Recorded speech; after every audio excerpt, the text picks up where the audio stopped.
হক্কানি উলামায়ে কেরাম বলেন, যে ব্যক্তি আল্লাহকে পেয়েছে সে তো দুনিয়ার সব পেয়েছে, আর যে ব্যক্তি আল্লাহকে পায় নাই সে কোনো কিছু পায় নাই। কথা ঠিক বললাম নাকি বেঠিক বললাম? যে আল্লাহকে পেয়েছে সে তো সবই পেয়েছে, যে আল্লাহকে পায়নি সে কোনো কিছুই পায়নি। এই জন্য আল্লাহ পাক রব্বুল আলামিন, দেখেন আল্লাহ পাক রব্বুল আলামিন এমন সব দুনিয়ার মসজিদের মধ্যে এমন কিছু মসজিদ আল্লাহ দিয়েছেন, দুনিয়াবি সমস্ত মসজিদের মধ্যে আল্লাহ তাআলা বাইতুল্লাহ শরীফকে সবার উপরে উচ্চ মর্যাদা দান করেছে। কথা বলেন ঠিক কিনা? এই মসজিদের মধ্যে নামাজ আদায় করলে 25 গুণ সওয়াব বেশি পাবেন। মসজিদে নববীর মধ্যে নামাজ আদায় করলে এর চাইতেও বেশি পাবেন। বাইতুল্লাহ শরীফে নামাজ আদায় করলে এর চাইতেও লক্ষ লক্ষ গুণ আপনি সওয়াব আরো বেশি পাবেন। বলি সুবহানাল্লাহ। এই জন্য দেখেন আল্লাহ তাআলা এক মসজিদকে আরেক মসজিদের উপর মর্যাদা দান করেছেন কিনা? এক মসজিদকে আরেক মসজিদের উপর মর্যাদা দান করেছেন, একদিনকে আরেক দিনের উপর মর্যাদা দান করেছেন, এক মাসকে আরেক মাসের উপর মর্যাদা দান করেছেন, এরকম ভাবে এক রাতকে আরেক রাতের উপর মর্যাদা দান করেছেন কিনা? লাইলাতুল কদরের রাত, লাইলাতুল বরাতের রাত, মেরাজের রাত, এই রাতগুলিকে আল্লাহ কি করেছেন? অনেক মর্যাদা দান করেছেন। কথা বলেন ঠিক কিনা? ঠিক সেই রকম ভাবে সপ্তাহের মধ্যে, দিনের মধ্যে দেখেন আল্লাহ পাক রব্বুল আলামিন 6 দিনের মধ্যে জুমার দিনকে আল্লাহ মর্যাদা দান করেছেন। বলি সুবহানাল্লাহ। মাসের মধ্যে 12টা মাস, এর মধ্যে আল্লাহ পাক রব্বুল আলামিন রমজান মাসকে সব মাসের উপরে আল্লাহ মর্যাদা দান করেছেন। বলি সুবহানাল্লাহ। এই জন্য দেখবেন আল্লাহ পাক রব্বুল আলামিন এই সমস্ত মসজিদের মধ্যে যারা খেদমত করেছেন, এই সমস্ত মসজিদকে যারা মহব্বত করে ভালোবাসে, এই পৃথিবীতে কেউ সর্বপ্রথমে বড় ধরনের কোনো চাকরি পায় নাই। কারণ প্রথমত লেখাপড়া করে সর্বপ্রথম যখন সে চাকরি দুটোকে, প্রথমত সে চৌকিদারের, গ্রাম পুলিশের চাকরি পায়। কথা বলেন ঠিক কিনা? প্রথম পর্যায়ে সে বড় ধরনের অফিসার হতে পারে না, প্রথমে সে গ্রাম পুলিশ হয়, চৌকিদার হয়, এরপরে যোগ্যতা অনুসারে পুলিশ হয়, এরপর সে আস্তে আস্তে সে করে পুলিশ কমিশনার হয়ে যায়, এরপর আস্তে আস্তে সে এরকম করে আইজি হয়ে যায়, এরপর আস্তে আস্তে আরো কর্মদক্ষতার মাধ্যমে ডিআইজি হয়ে যায়, এরপর আরো কর্মদক্ষতার মাধ্যমে উচ্চতর আইনজীবী হয়ে যায়। কথা বলেন ঠিক কিনা? এই জন্য আমি এই কথাটা বুঝাইতে চাই, এই পৃথিবীর মধ্যে ছোট্ট ছোট্ট ক্ষুদ্র ক্ষুদ্র মসজিদকে যারা মহব্বত করে, যারা ভালোবাসে, মসজিদকে যারা মহব্বত করে ভালোবাসে, যারা ক্ষুদ্র ক্ষুদ্র মসজিদের মধ্যে গিয়ে নামাজ আদায় করে, আবাদত বন্দেগী করে মসজিদকে মহব্বত করে, এই ক্ষুদ্র ক্ষুদ্র ছোট্ট ছোট্ট মসজিদকে মহব্বত করার কারণে আল্লাহ পাক রব্বুল আলামিন এদেরকে বাইতুল্লাহ শরীফে মুসল্লি হওয়ার সুযোগ আল্লাহ করে দেন। বলি সুবহানাল্লাহ। আমাদের শেরপুরের এক নাড়ু বিক্রেতা, ছোট্ট থেকে আমরা দেখেছি সে নাড়ুর ব্যবসা করত, ছোট্ট থেকেই দেখেছি সে নাড়ুর ব্যবসা করত। তার মনের মধ্যে যে এত প্রেরণা, এত উদ্দীপনা ছিল, এত আগ্রহ ছিল সে বাইতুল্লাহ শরীফে যাবে, আমার মনে এই ধারণাটাও ছিল না। কারণ সে একটা নাড়ু বিক্রেতা, একটা নাড়ুর দাম মাত্র 5 টাকা করে বিক্রি করত। আর 10 বছর আগে একটা নাড়ুর দাম 8 আনা অর্থাৎ 50 পয়সা করে একটা নাড়ু দাম ছিল। এখন তো বর্তমানে 5 টাকা করে হয়েছে। এই যে নাড়ু বিক্রেতা, এই অল্প কিছুদিন পরেই তার ফ্লাইট হয়েছে, চলে যাবে উমরা করতে বাইতুল্লাহ শরীফে। কারণ তার একটাই ইচ্ছা ছিল, আমি পৃথিবীর মধ্যে ছোট ছোট ক্ষুদ্র ক্ষুদ্র মসজিদ, আমি এই পাশাপাশি এই নাড়ু বিক্রির পাশে সেখানে গিয়ে আমি ঝাড়ু দেই, মাঝে মধ্যে গিয়ে আমি আজান দেই। আল্লাহ পাক রব্বুল আলামিন ওই বান্দাকে এই ছোট্ট ছোট্ট গ্রামের ছোট্ট ছোট্ট মসজিদকে মহব্বত করার কারণে, ঝাড়ু দেওয়ার কারণে আল্লাহ পাক রব্বুল আলামিন খানায়ে কাবায় যাওয়ার মতো সুযোগ আল্লাহ আল্লাহ করে দিয়েছেন, বলি সুবহানাল্লাহ। বলেন তো এই খানায় কাবায় আমাদের যাওয়ার ইচ্ছা আছে না নাই? দেখি কার কার ইচ্ছা আছে খানায় কাবায় যাওয়ার। আল্লাহ তুমি আমাদের এই সমস্ত মুসলমান ভাইদেরকে খানায় কাবায় যাওয়ার মতো আল্লাহ তুমি তৌফিক দিয়ে দাও। দেখেন যারা এই মসজিদের সাথে যারা মহব্বত রাখে, আল্লাহর সাথে গভীর সম্পর্ক করতে হইলে প্রথম পদ্ধতি গ্রহণ করতে হবে, আপনাকে নামাজ আদায় করতে হবে। কি করতে হবে? প্রথম পদ্ধতি হলো আপনাকে নামাজ আদায় করতে হবে। আল্লাহর সাথে একমাত্র মহব্বত রাখতে হইলে আপনাকে নামাজ আদায় করতে হবে। নামাজের বিকল্প আল্লাহর সাথে গভীর সম্পর্ক করার আর কোনো জিনিস নাই। কারণ বান্দা যখন মসজিদের মধ্যে ঢুকে যখন নামাজের জন্য সে যখন দাঁড়ায় যায়, সে যখন তালাওয়াত করতে থাকে, বলেন তো এই তালাওয়াত শুনেন কে? আরো জোরে বলেন, কে শুনে? আমার আল্লাহ এই তালাওয়াত শুনেন। বান্দা যখন নামাজের মধ্যে তালাওয়াত করতে থাকে, স্বয়ং আমার রব্বুল আলামিন তালাওয়াত গুলো শুনতে থাকেন। এবার আপনি বলেন, নামাজের মধ্যে আমাদের তালাওয়াত গুলো সুন্দর করার দরকার আছে না নাই? দুনিয়াবি রাজা বাদশার সামনে যদি আমাকে যদি বলা হয়, ওহে হুজুর আপনাকে আমরা ইনভাইট করলাম, দাওয়াত দিলাম, আমাদের অমুক এমপি সাহেব অমুক জায়গায় আসবে, আপনাকে কোরআন তেলাওয়াত করতে হবে, আমি চেষ্টা করব, সর্বোচ্চ চেষ্টা করব, আমার জীবনে যত কণ্ঠ ব্যবহার না করেছি সমস্ত কণ্ঠ সুর দিয়ে আমি তেলাওয়াত করার চেষ্টা করব, যাতে আমার তেলাওয়াত শুনে সমস্ত মানুষ যেন খুশি হয়ে যায় যে আল্লাহর কালাম তেলাওয়াত করতেছে। এবার বলেন তো দুনিয়াবি এমপি, মন্ত্রী, মিনিস্টার, প্রাইম মিনিস্টার, এসপিডিসির সামনে যদি আপনার কণ্ঠটাকে সুন্দর করে যদি তেলাওয়াত করতে হয়, তাহলে আমার রব্বুল আলামিন সমস্ত এমপি, সমস্ত মন্ত্রীর মন্ত্রী, সমস্ত মেম্বারের মেম্বার, সমস্ত সারা জাহানের মালিকের সামনে আমাদের কণ্ঠস্বর সুন্দর করে তেলাওয়াত করার দরকার আছে না নাই? তাহলে আপনাকে প্রথমত সম্পর্ক রাখতে হইলে, আল্লাহর সাথে যদি আপনি সম্পর্ক রাখতে চান, সর্বপ্রথম আপনাকে আল্লাহর ইবাদত বন্দেগীর মধ্যে সর্বপ্রথম ইবাদত বন্দেগী হইল নামাজ। কি করতে হবে? আপনাকে নামাজ আদায় করতে হবে। নামাজ যদি না আদায় করেন, কাল কিয়ামতের দিন মুসিবতের মাঠে এই নামাজের জন্য আপনি ধরা খেয়ে যাবে। আল্লাহ পাক রব্বুল আলামিন কালামে পাকের মধ্যে বলেন, জাহান্নামীরা জান্নাতবাসীরা জাহান্নামীদেরকে বলবে, জান্নাতবাসীরা জাহান্নামীদেরকে বলবে, ফি জান্নাতিন ইয়াতাসাআলুন আনিল মুজরিমিন মা সালাকাকুম ফি সাকার, মা সালাকাকুম ফি সাকার। জান্নাতবাসীরা জাহান্নামবাসীদেরকে বলবে, একসাথে আমরা খেলাধুলা করেছি, একই মাঠে আমরা চলাফেরা করেছি, একই সাথে আমরা ঘোরাফেরা করেছি, একই মাঠের মধ্যে আমরা গরু রেখেছি, একই মাঠের মধ্যে আমরা গরু রাখালগিরি করেছি, একই সাথে আমরা ব্যবসা বাণিজ্য করেছি, একই সাথে আমরা চলাফেরা করেছি। আজকে আপনারা জান্নাতের মধ্যে, আমরা জাহান্নামের মধ্যে, এটা কিভাবে সম্ভব হইল? ওই উত্তরে জাহান্নামবাসীরা বলবে, চার কারণে আমরা জাহান্নামের মধ্যে আসছি। কয় কারণে? চারটা কারণে আমরা জাহান্নামের মধ্যে চলে আসছি। এক নাম্বার কারণ হলো, ক্বালু লাম নাকু মিনাল মুসাল্লিন, আমরা মুসল্লি ছিলাম না, আমরা নামাজ আদায় করি নাই, আমরা নামাজ আদায় করি নাই, আমরা মুসল্লি ছিলাম না। একই সাথে খেলাধুলা করেছি, একই মাঠের মধ্যে আমরা গরু চড়িয়েছি, একই সাথে আমরা ব্যবসা বাণিজ্য করেছি, কিন্তু আপনারা নামাজে গিয়েছিলেন, আমরা নামাজে যাই নাই। যার কারণে আল্লাহ নামাজ না পড়ার কারণে আল্লাহ আমাদেরকে এই সাকার নামক জাহান্নামের মধ্যে নিক্ষেপ করেছে। বলি নাউজুবিল্লাহ। এবার বলেন তো আমাদের নামাজ পড়ার দরকার আছে না নাই? দুই নাম্বার হলো, ওয়ালাম নাকু নুতঈমুল মিসকিন। দুই নাম্বার হলো, আমরা মিসকিনদেরকে খাবার খাইতে দেই নাই, পাশের বাড়িতে এতিম ছিল, মিসকিন ছিল, তাদের খোঁজ খবর আমরা নেই নাই।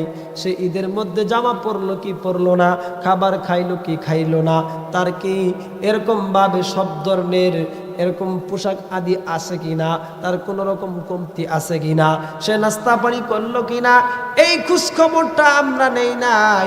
বরং আমরা কি করেছি, এতিমের মাল যতগুলো সরকারের খাত থেকে এসেছে সবগুলো আমরা খেয়ে ফেলেছি, যার কারণে আজকে আমরা জাহান্নামের মধ্যে আসছি। বলি নাউজুবিল্লাহ। 2 নম্বর কারণ কি বলেন? আমরা এতিম মিসকিনদেরকে ঠকাইছি, খাইতে দেই নাই। 1 নম্বর কারণ, দুনিয়ার মধ্যে নামাজ আদায় করি নাই। 2 নম্বর কারণ, এতিম মিসকিনদেরকে খাদ্য খাইতে দেই নাই। وَكُنَّا نَخُوضُ مَعَ الْخَائِضِينَ। এরপর কি করেছি আমরা? এরপর যারা খারাপ মানুষ, এরপর যারা গীবত করে চুগলখড়ি করে, তাদের সাথে আমরা বসে আড্ডা দিয়েছি, তাদের সাথে আমরা সাই দিয়েছি, তাদের সাথে গীবত আমরা করেছি, আমরা কথা বাহুল্য বলেছি, অগোচর কথা বলেছি, কথা বাহুল্য বলেছি, অনর্থক কথা বলেছি। এই অনর্থক কথা বলার কারণে আল্লাহ আমাদেরকে জাহান্নামের মধ্যে নিক্ষেপ করেছে। বলি নাউজুবিল্লাহ। 4 নম্বর হলো ওয়াকুন্না নুকাযযিবু বিয়াউমিদ্দিন। আমরা কিয়ামত দিবসকে আমরা মিথ্যা প্রতিপন্ন করতাম। কিয়ামত বলতে কিছু নাই। এই 4টা অপরাধের কারণে আজকে আমরা জাহান্নামের মধ্যে চলে আসছি। এখন আমরা চিন্তা করব এই 4টা কারণ কার মধ্যে আছে। যদি আমাদের মধ্যে থাকে, যদি কারো বিরুদ্ধে যদি যায়, আমাকে দোষারোপ করতে পারবেন না। কারণ কোরআন শরীফের কথা, 4 কারণে জাহান্নামে গিয়েছে। কয় কারণে? 4 কারণে জাহান্নামে গিয়েছে। 1 নম্বর কারণ, নামাজ পড়ে নাই। কি করে নাই? নামাজ পড়ে নাই। 2 নম্বর কারণ হলো এতিম মিসকিনদেরকে খাইতে দেয় নাই। 3 নম্বর কারণ হইল অনর্থক কথাবার্তা বলছে, চাই স্টলের মধ্যে বসে আড্ডা দিয়েছে, অনর্থক কথা বলার কারণে জাহান্নামে ঢুকেছে। 4 নম্বর হলো আমরা কিয়ামত দিবসকে মিথ্যা প্রতিপন্ন করতাম, এই কারণে আজকে আমরা জাহান্নামের মধ্যে চলে আসছি। বলি নাউজুবিল্লাহ। এখন যদি এই 4টা কারণ যদি আমাদের মধ্যে থাকে, আমরা চিন্তা করব যে আমরা আসলে জাহান্নামের পথে যাচ্ছি নাকি আমরা জান্নাতের পথে যাচ্ছি। তাহলে এইগুলা তো আমাদের খেয়াল রাখার দরকার আছে না নাই? আছে না নাই? তাহলে এই 4টা জিনিস যাদের মধ্যে আছে, তারা আমরা বুঝবো যে আসলে আমরা কি প্রকৃত মুসলমান নাকি অপ্রকৃত মুসলমান। আমরা চিন্তা করে দেখব। এই জন্য কি আমাদের এই মসজিদের সাথে সম্পর্ক রাখার দরকার আছে না নাই? সম্পর্ক রাখার দরকার আছে না নাই? বাদশাহ হারুনুর রশিদ, বাদশাহ হারুনুর রশিদ তিনি একবার বললেন, আমি একাই মসজিদ করে দিব, এই মসজিদকে আমি একাই করে দিব। মসজিদের মধ্যে কারো টাকা পয়সা দেওয়ার দরকার নাই, আমি একাই মসজিদ করে দিব, কারো কোনো টাকা পয়সা দেওয়ার দরকার নাই, 1 টাকা মসজিদের জন্য দিতে হবে না। বাদশাহ হারুনুর রশিদ যখন এই ঘোষণা করলেন, কারণ হলো তার ইচ্ছা হলো যে ব্যক্তি দুনিয়ার মধ্যে মসজিদ বানাবে, আল্লাহর ঘর বানাবে, আল্লাহ পাক রব্বুল আলামিন তার জন্য জান্নাতের মধ্যে একটা ঘর বানায় দিব। বলি সুবহানাল্লাহ। আরো জোরে বলুন না সুবহানাল্লাহ। এবার দেখেন বাদশাহ হারুনুর রশিদ কারো কোনো টাকা পয়সা নেবে না। ঘর যখন উত্তোলন করা যখন শেষ হয়ে গেল, স্বপ্নের মধ্যে বলতেছে এই কথাটা, স্বপ্নের মধ্যে বলতেছে, ফেরেশতারা বলতেছে, ওহে বাদশাহ হারুনুর রশিদ, আপনি তো মসজিদ ঘর নির্মাণ করলেন, কিন্তু এর জন্য আল্লাহ আপনার জন্য একটা জান্নাত বরাদ্দ রেখেছে। বলি সুবহানাল্লাহ। চলুন না আমরা আপনার জান্নাতটাকে আপনাকে একটু দেখাই, আপনার জান্নাতটাকে একটু দেখাই। এইরকম ঘটনা অনেক বুজুর্গদের মধ্যে ঘটেছে, যারা নিজেরা সচক্ষে জান্নাতকে দেখেছেন, সচক্ষে তারা জান্নাত দেখেছেন। কেমন ভাবে তারা জান্নাত দেখেছেন? খাজা আব্দুল ওয়াহিদ রহমাতুল্লাহি আলাইহি, তিনি এত বড় আল্লাহর ওলি ছিলেন। খাজা আব্দুল ওয়াহিদ রহমাতুল্লাহি আলাইহি তিনি এত বড় আল্লাহর ওলি ছিলেন, তিনি এমন ইবাদত বন্দেগী করেছেন, আল্লাহর এমন ইবাদত বন্দেগী করেছেন, এত পর্যায়ে ইবাদত বন্দেগী করেছেন, এক পর্যায়ে তাকে স্বপ্নের মধ্যে দেখানো হলো যে আল্লাহ পাক রব্বুল আলামিন তাকে জান্নাত দিয়েছেন। সে জান্নাতের মধ্যে প্রবেশ করেছে, জান্নাতের সবুজ শ্যামল শস্য সুফলা সুন্দর সুন্দর যখন দৃশ্য দেখতেছে, তখন তার একটা আফসোস জেগেছে। কি জেগেছে? একটা আফসোস জেগেছে।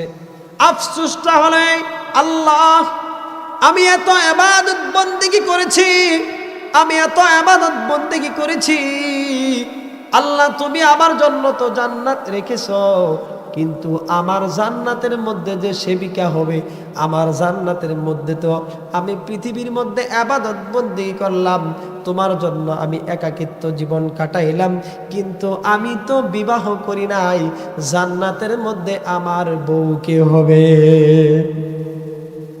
আল্লাহকে যখন এই কথা স্বপ্নের মধ্যে তার উত্তর আসতেছে, খাজা আব্দুল ওয়াহিদের উত্তর আসতেছে, তোমার জান্নাতি রমণী হবে, তোমার সাথে আমি বিবাহ দিব, দাসী মাইমুনাকে আমি তোমার সাথে বিবাহ আবদ্ধ করে দিব। বলি সুবহানাল্লাহ।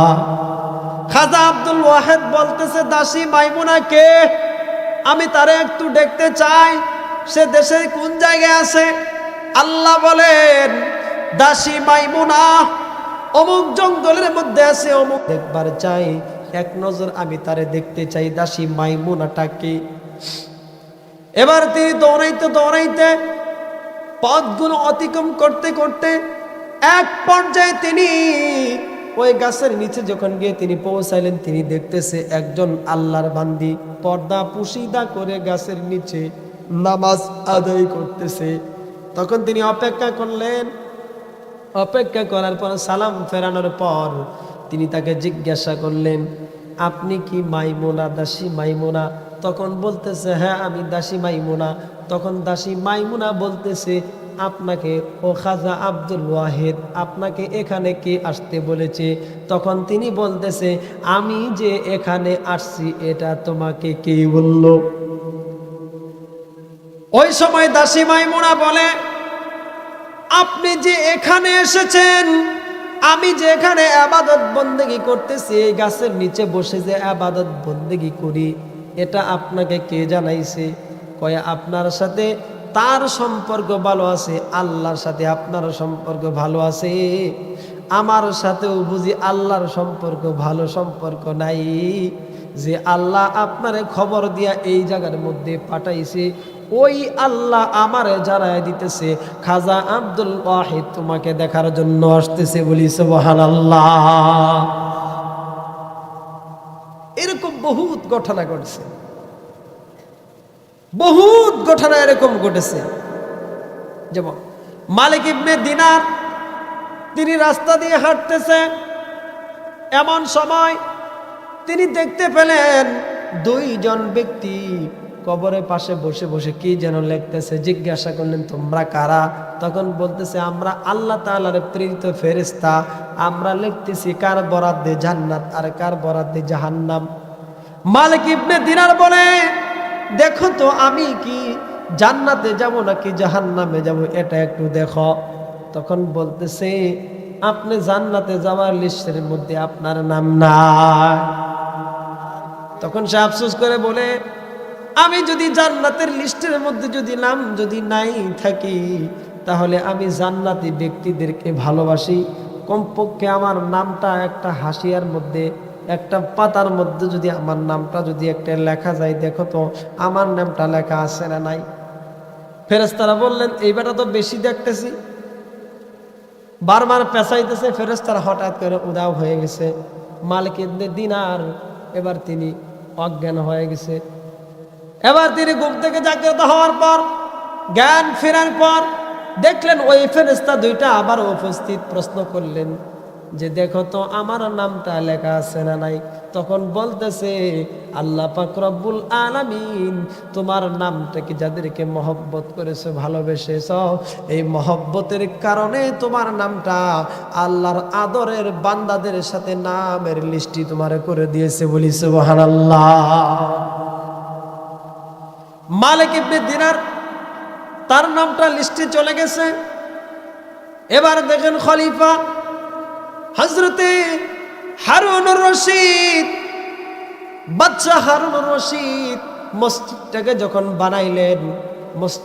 যখন বানাইলেন জান্নাতের মধ্যে যখন তাকে নিয়ে যাওয়া হইল, ইনভাইট করা হইল, ফেরেশতারা তাকে নিয়ে যাচ্ছে জান্নাতের ভিতরে। সে যখন প্রবেশ করলো এত সুন্দর নাচ নিয়ামত দেখার পরে সে তো খুশি, সে তো বাহ অনেক খুশি, এত সুন্দর খুশি সে হয়েছে, এত সুন্দর সে খুশি হয়েছে। জান্নাত থেকে তিনি যখন বের হয়েছেন তিনি দেখতে পেলেন তার জান্নাতের মতো তার প্রাসাদের মতো আরো একটা প্রাসাদ দেখা যায়। তিনি মনে করলেন ওটাও বুঝি আমার প্রাসাদ। দৌড় দিয়ে গেছে ওই প্রাসাদের সামনে। ওই জায়গার মধ্যে প্রহরীরা বলতেছে ওকে বাদশা হারুনুর রশিদ এটা আপনার জন্য না, আপনি এখান থেকে চলে যান। এটা হলো আহমদ নামে একজন বান্দার নামে এই জান্নাতটা লেখা বলি সুবহানাল্লাহ। আহমদ নামে বান্দা আমার জান্নাতের মধ্যে জান্নাত পেয়েছে, সে কে? তখন তিনি বলতেছে সে হলো আপনার মসজিদের যুগালি, সে হলো আপনার মসজিদের যুগালি। সে দেখতেছে আপনার মসজিদের যুগালি হয়ে সে জান্নাত পেয়েছে। বাদশা হারুনুর রশিদ বললেন আমি যেই জায়গার মধ্যে একটা জান্নাত পেয়েছি আমার যুগালিও কেমনে ভাবে এই জায়গার একটা জান্নাত পেল। সমস্ত যুগালিদেরকে সমস্ত মিস্ত্রিদেরকে দাওয়াত দেওয়া হলো, ইনভাইট করা হইল, সবাইকে আদর আপ্যায়ন করাইলেন। করানোর পর তিনি বললেন বলো তো আহমদ নামে এমন কোন যুগালি আছো এই জায়গার মধ্যে? তো থাকলে সাড়া দাও, থাকলে একটু সাড়া দাও। আহমদ নামে একটা যুগালি এই জায়গার মধ্যে আছে। আহমদ নামে একটা যুগালি দাঁড়ায় গেছে, লাব্বাইক হুজুর আমি। তখন তিনি বললেন আমার জান্নাতের মধ্যে তোমার একটা জান্নাত কিভাবে হইলো আমি একটু জানতে চাই, তুমি যুগালি হয়ে তুমি কিভাবে আমার সাথে জান্নাত পেয়ে গেলে?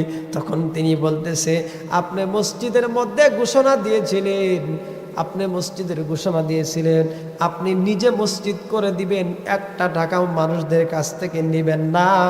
কিন্তু আমার অন্তরে একটাই ব্যথা জাগলো, বাদশা হারুনুর রশিদ যদি এত বড় একটা সুন্দর মসজিদ করতে পারে, জান্নাতের মালিক হইতে পারে, তাহলে আমি যুগালি হয়ে কেন মসজিদের খেদমত করে জান্নাতের মালিক আমি হব না? এই জন্য আমার বাবার প্রত্যেক সম্পদ খনন করেছিলাম, ওই খনন করা থেকে 3টা পাথর আমি উঠাইছি। কূপ খনন করেছিলাম, ওই কূপ থেকে 3টা পাথর উঠছে।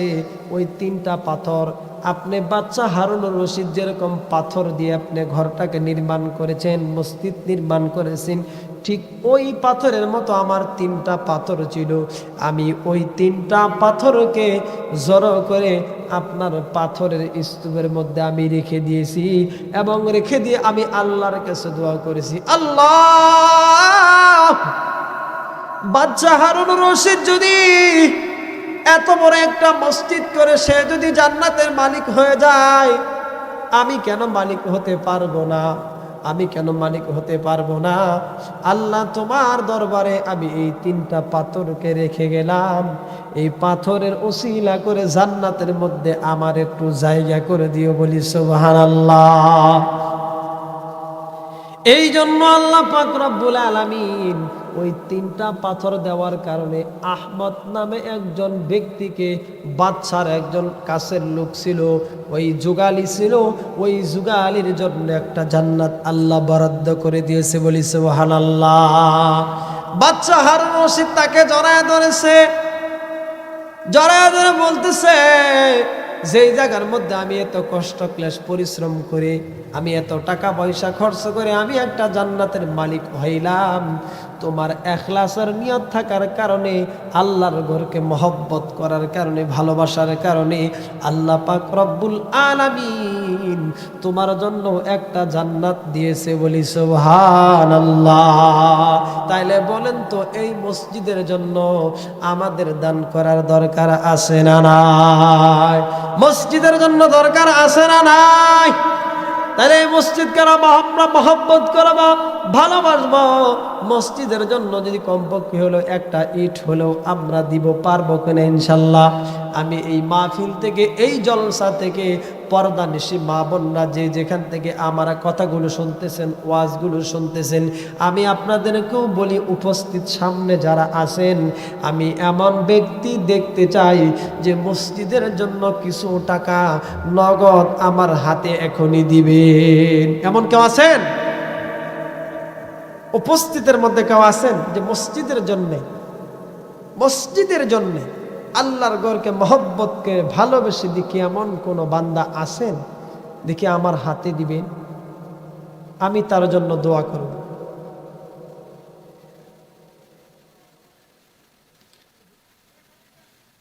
একটু কষ্ট করে, নাম কি ভাই জানেন? আল্লাহ তোমার বান্দা মোহাম্মদ আলী ইউনুস ভাই 200 টাকা করছে দান, করছে ভালো কাম, বাড়াই দিও তার মান সম্মান, কবুল কর, মঞ্জুর কর, মনের আশা পূর্ণ কর। ইউনুস আলী ভাইয়ের দানকে আল্লাহ তুমি মঞ্জুর করে না। নাম কি? আল্লাহ তোমার বান্দা রইসুদ্দিন ভাই, আল্লাহ 500 টাকা তাকে 500 টাকা দান করে আল্লাহ তার পকেট করে দিল ফাঁকা। আল্লাহ তুমি তারে কবরে রাখিও না, তারে তুমি একা নবীজির সাথে করায়ও আল্লাহ তুমি দেখা। আল্লাহ তুমি যেদিন থাকবা কাজী, তোমার বান্দার উদ্দিনের প্রতি হয়ে যাবে আল্লাহ তুমি রাজি। আল্লাহ তুমি কাদের কদির, কিয়ামতের দিন মুসিবতের মাঠে খাওয়ায়ও আল্লাহ তুমি তারে হাউজে কাউসারের পানি। আল্লাহ তোমার যে সকল বান্দারা দান করতেছে গো আল্লাহ তুমি কবুল করো। নাম কি? আল্লাহ তোমার বান্দা রেজাউল করিম ভাই, আল্লাহ 1000 টাকা করছে দান, করছে ভালো কাম, আল্লাহ বাড়াই দিও তার মান সম্মান, কবুল কর, মঞ্জুর কর, মনের আশা পূর্ণ কর। আল্লাহ যা চা তাই দিয়া রাজাউল ভাইয়ের মনটাকে আল্লাহ তুমি শান্তি বানায়া দাও। নদীর কুল ভাঙে অকুল ভরে, এই তো নদীর খেলা, সকাল বেলার ধনী রে তুই ফকির সন্ধ্যাবেলা, সকাল বেলার ধনী রে তুই ফকির সন্ধ্যাবেলা। দুনিয়ার মধ্যে থেকে কেউ কোনো কিছু নিয়ে যেতে পারে নাই, টাকা পয়সা গাড়ি বাড়ি নারী কারি সব কিছু পৃথিবীর মধ্যে রেখে গিয়েছে। একমাত্র যারা মসজিদকে মহব্বত করে, যারা মসজিদের মধ্যে দান করেছে, এই দানটাই আল্লাহর কাছে কিয়ামতের দিন তার জন্য নাজাতের জরিয়া হয়ে যাবে, বলি সুবহানাল্লাহ। আমি দেখতে চাই এমন কেউ আছেন? পর্দা নিশি মা বোনেরা, আপনাদেরকেও আমি বলছি, আপনারা কষ্ট করে একটু দয়া করে পাঠায় দেন। নাম কি? আল্লাহ তোমার বান্দা আলাউদ্দিন চাচা 200 টাকা দান করে তার পকেট করিল ফাঁকা। আল্লাহ তুমি তারে কবর রাখিও না একা, নবীজির সাথে করায়ও আল্লাহ তুমি দেখা। আল্লাহ তুমি যেদিন থাকবা কাজী, তোমার বান্দা আলাউদ্দিনের প্রতি হয়ে যাও আল্লাহ তুমি রাজি। আল্লাহ তুমি কাদির কদির, কিয়ামতের দিন মুসিবতের মাঠে খাওয়াও আল্লাহ তুমি হাউজে কাউসারের পানি। বাবা নাই যার, মা নাই যার, এই সংসারে দুঃখ কষ্ট দিও না গো ওই মায়ের, বাবা নাই যার মা নাই যার এই সংসারে, দুঃখ কষ্ট দিও না গো ওই মায়ের, দুঃখ কষ্ট দিও না গো ওই মায়ের। মায়ের জন্য দিতে পারেন, বাবার জন্য দিতে পারেন, বাবার রুহের মাগফিরাতের জন্য দিতে পারেন, মায়ের রুহের মাগফিরাতের জন্য দিতে পারেন। এই দান করলে কখনো কমবে না। নাম কি?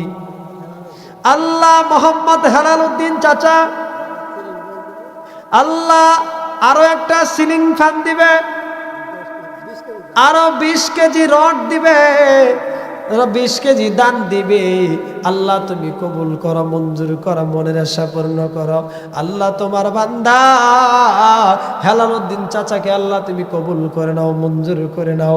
আল্লাহ মনের আশা পূর্ণ করে নাও। সকল দুঃখ বেদনাগুলো আল্লাহ তুমি অন্তর থেকে দূর করে দাও, সকল পেরেশানি দূর করে দাও। সন্তানাদিদেরকে আল্লাহ তুমি দিনের উপর চলার তৌফিক দিয়ে দাও, মুসিবতগুলো দূর করে দাও, সকল সমস্যা আল্লাহ তুমি সমাধান করে দাও, সংসারের মধ্যে বরকত দিয়ে দাও, সকল প্রকার বরকত তার ঘরের মধ্যে আল্লাহ তুমি ঢালিয়া দাও।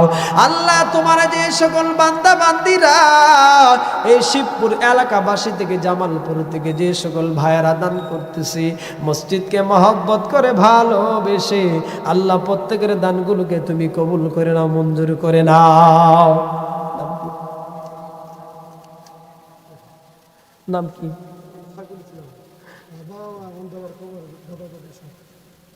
আপনি চোখে দেখেন?